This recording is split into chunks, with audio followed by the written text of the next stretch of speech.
tardes, me presento, soy el estudiante Caleb Martínez Ramírez de la Facultad de Derecho y hoy tenemos a hacer una aclaración muy buena sobre lo que es el estudio del derecho y que ha tenido mucho debate en el precedente judicial. Y aquí, en este maravilloso video, te lo venimos a explicar. En el estudio del derecho existe un concepto que genera debates constantes. Este resulta fundamental para entender los sistemas jurídicos vigentes, como lo son el precedente judicial. Tradicionalmente se ha considerado que el common law es la base del sistema, mientras que el civil law pretende de lo que son la ley escrita y la jurisprudencia. Pero, ¿qué significa esto dentro de la aplicación? En los países anglosajones tenemos que una decisión judicial puede transformarse en un caso que puede ser usado a futuro. Esto genera una uniformidad y previsibilidad dentro de la justicia, mientras que en el civil law la jurisprudencia puede llevar a diferentes interpretaciones de un mismo problema. Ahora bien, hablaremos del precedente judicial en el civil law, donde los jueces estaban sometidos al imperio de la ley. Esto quería decir que deberían aplicar la norma escrita sin interpretarla y pues tal como estaba dentro del ordenamiento jurídico. Esto en busca de que no se creara derechos y prácticamente la norma era aplicada de una forma mecánica. Dentro de esto fue entrando en crisis lo que fue la razón. Nos dicen que la ley no siempre es clara, por ende debe ser interpretada. Se fue creando lo que fue el derecho jurisprudencial, donde se le permitió la potestad a los jueces de poder interpretar la ley y aplicarla. Dentro de este contexto citaremos a Michel Tarufo, el cual nos menciona que el precedente dentro del civil law y el common law funcionan de manera distinta. También nos dice que el primer juez no es el que crea el precedente, porque éste toma su decisión según el caso basándose en la ley, mientras que el segundo juez toma el caso anterior para tomar su decisión y así se transforma el precedente. Ahora hablaremos de la situación en Colombia respecto al precedente judicial. Tenemos en cuenta que en Colombia el precedente judicial siempre ha pertenecido al civil law. Esto debido a la Constitución de 1886 y la expedición del Código de 1887, donde la ley pues era tomada como el único criterio vinculante o la norma vinculante de ese entonces, y la jurisprudencia era el criterio auxiliar. Esto cambió a medida que pasó el tiempo por medio de la Ley 169 de 1896, donde se introdujo la doctrina probable. Y aquí esta empezó a tener más peso y se volvió definitivo con la Constitución de 1991, cuando ya no se habla de doctrina probable, sino de precedente judicial. Esta era 3 decisiones uniformes respecto a un mismo tema del derecho, los cuales podían ser usados en casos similares o casos a futuro. Ahora bien, la Corte siempre ha enfatizado que el precedente cumplía ciertas funciones esenciales, como era asegurar la seguridad jurídica, la igualdad, entre otros. Tenemos que el precedente, como quien dice uno, puede renunciar a él siempre y cuando se tiene en cuenta un argumento válido y claro. Hoy podemos decir que en Colombia el precedente es una realidad y aunque sigue siendo parte del civil law, estos buscan tener también un equilibrio fundamental con la common law en beneficio de lo que es la coherencia y la igualdad. El precedente judicial radica en que no es una simple referencia a decisiones pasadas. Su verdadera fuerza radica en que una sentencia puede orientar incluso a condicionar la solución de casos a futuros. Según Tarufo, vamos a hablar de ese gran expositor de lo que es el precedente. No se reduce a la clásica distinción entre el precedente vinculante de common law ni el precedente persuasivo de civil law. En realidad, de lo que debemos hablar de grados de intensidad, es decir, de cuánto logra influir la decisión de un juez. Como lo venía comentando, seguimos enfocados en las ramas del derecho. Vamos a hablar ahora entre esa gran distinción de lo que es la ratio decidendi y la obiter dita. La ratio decidendi es la regla fundamental de que senta las bases del derecho. ¿A qué me refiero con esto? A que esto monta un caso en concreto en relaciones a futuro o un caso en concreto que se esté dando en su momento. Que crea argumentos concretos para la decisión de los jueces. Y la overdita son casos, son un conjunto de argumentos en un caso, pero que no tienen validez obligatoria. Algunos dicen que sí, pero no necesariamente tiene su validez obligatoria.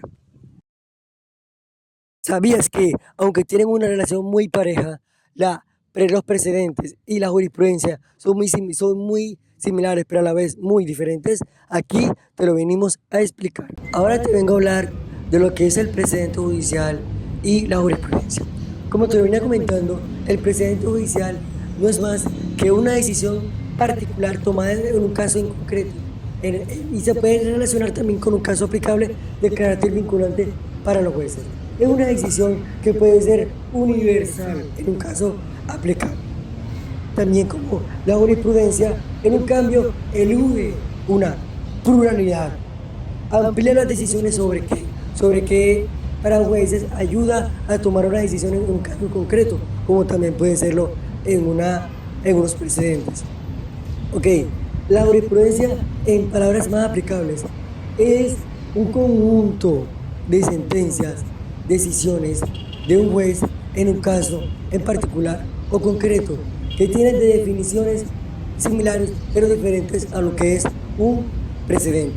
Como te lo venía contando, un precedente es el caso de una norma, el precedente no más que una relación tomada o un caso aplicable en un caso concreto que puede ser como también aplicable, como en una jurisprudencia en la sentencia dicha por el juez. Hablemos, ya que hicimos las diferencias y similitudes, ahora te voy a hablar de una diferencia, la diferencia cuantitativa. Esta diferencia cuantitativa es la que le da a los jueces razonar con argumentos sólidos y concretos por qué su decisión tiene que ser parte de una doctrina. A continuación, te vengo a contar sobre la fuerza del precedente.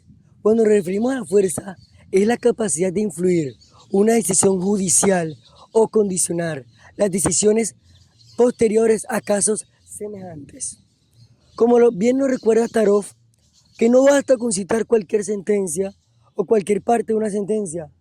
Solo la radio decidente es la base del derecho fundamental para un caso en concreto, pues puede tener valor a diferencia del valor dita, que solo son un conjunto de decisiones sin obligatoriedad. Como lo decía Tarov en su libro, él habla un poco sobre el common law y el civil law. ¿Qué hablaba él sobre el common law? El common law era de carácter vinculante por dichas razones, pero el civil law era de carácter persuasivo. Sin embargo, esta es una distinción un poco rígida, porque en realidad lo que existía son grados de una, grados de otra, lo que él describe en su libro, pero que las dos tienen fuerza de precedente. Como lo viene diciendo el civil law, la fuerza del precedente suele ser menor. Hay decisiones que se adquieren con una autoridad especial, como Tarov lo describió en su libro, como los llamados Grands Instances en Francia o las sentencias de unificación en Italia. En conclusión de lo que veníamos comentando, la fuerza del precedente no es absoluta ni uniforme, como lo escribe Tarov en su libro. Depende de su capacidad de orientar a los jueces para que tomen decisiones seguras, arbitrarias, sin favoritismo, para llevar un derecho igualitario para todas las personas, en la coherencia en la interpretación de derecho. Esa es la razón por la que no hay el precedente. Se considera una pieza central en todos los ordenamientos modernos, tanto en el common law como en el civil law. Como lo venía contando, el precedente vertical. Esto ocurre cuando una Corte Suprema Superior dicta una sentencia que debe ser tenida por los jueces inferiores que están en su cabecera.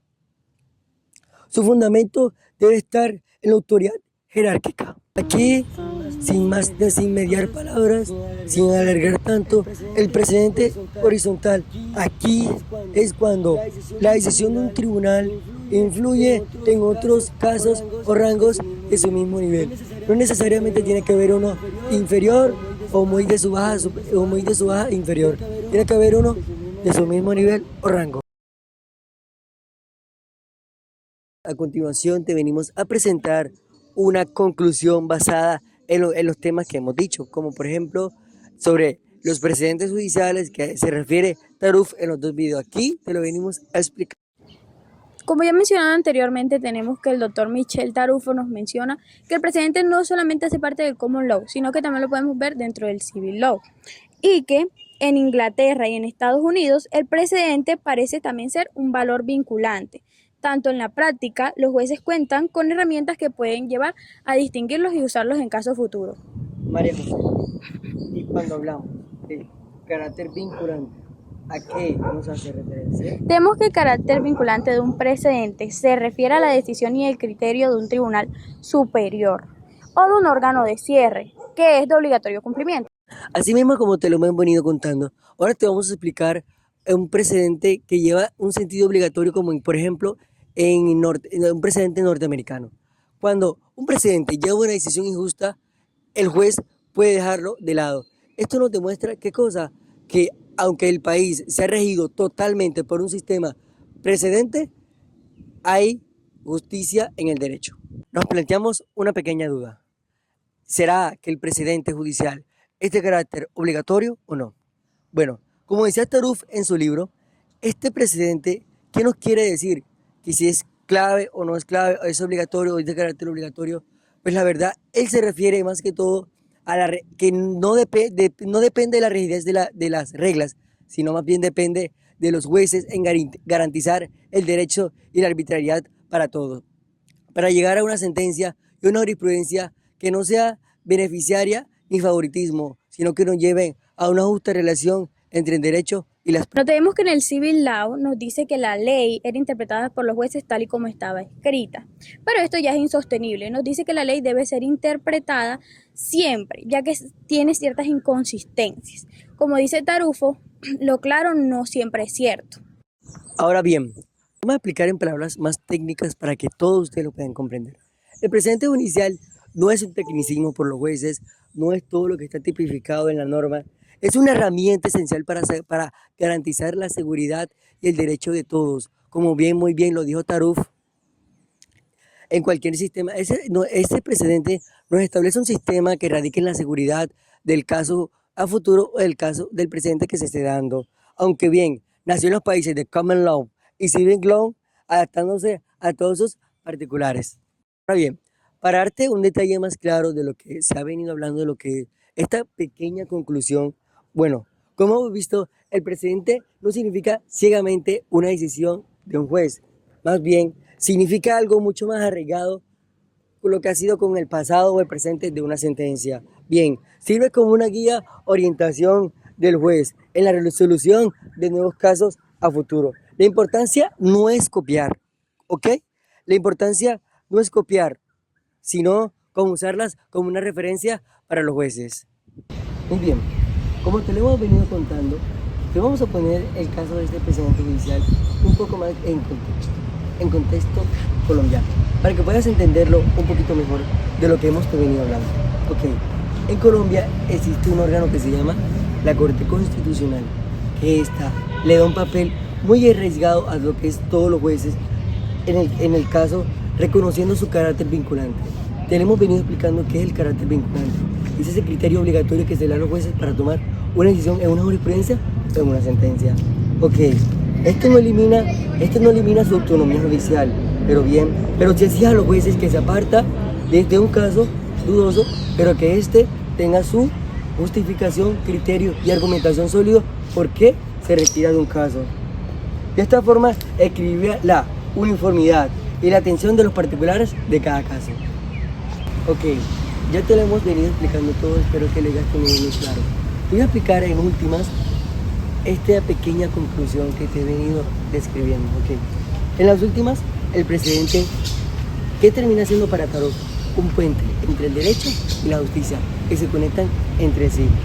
Pues, ese puente que cuando se conecta, ¿qué sucede? Bien, provee seguridad, flexibilidad, igualdad jurídica en la relación social. Y su verdadero valor radica en ofrecer confianza a todos los que en ella buscan buscar justicia. Muy bien, confianza en la ciudadanía, demostrando que no solo resuelve conflictos, sino que también constituye una más estable relación entre la justicia y los particulares.